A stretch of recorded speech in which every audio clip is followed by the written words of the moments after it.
बिस्मिल्लाहिर्रहमानिर्रहीम। आलम इस्लाम में और कुर्राए अर्ज़ पे मुहर्रमुल हराम के महीने की इब्तदा हो चुकी। गम का, सोग का और अल्लाह के आखिरी नबी और उनके खानवादे को अल्लाह के रसूल के नवासे और उनके ख़ानदान के अफराद की कुर्बानियों पर ताज़ियत पेश करने का महीना। बस एक दरख्वास्त आपसे कि वो लोग जो इस्लामी हिजरी साल के आगाज़ पर एक दूसरे को बाकायदा खुशी के तौर पर मुबारकबाद देते हैं, उनके लिए सोचने और लम्हे फ़िक्रिया का मौका है। और वो लोग जो इस अमल की वजह से जो उन्हें पसंद नहीं, फ़साद बर्पा करना चाहते हैं, उनको उसवाए रसूल और उसवाए नवासाए रसूल पे चलना होगा।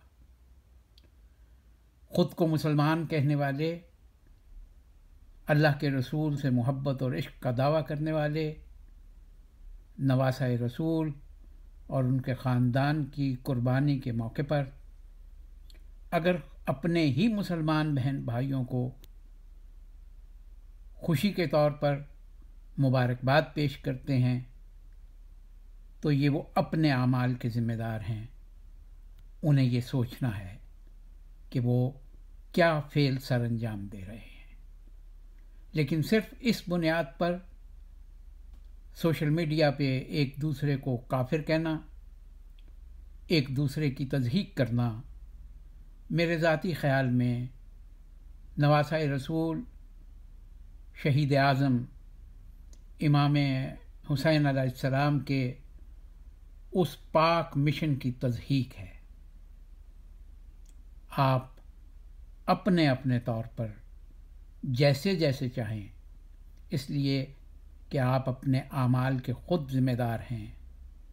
कब्र में और रोज़े महशर आपको अपने आमाल का ख़ुद हिसाब देना है।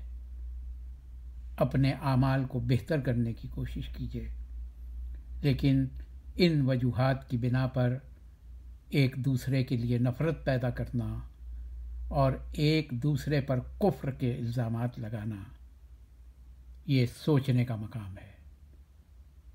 सोचिए, ज़रूर सोचिए कि आलम इस्लाम में और मुसलमानों में यही सोच मफ़कूद होती चली जा रही है। सोचना भी इबादत है।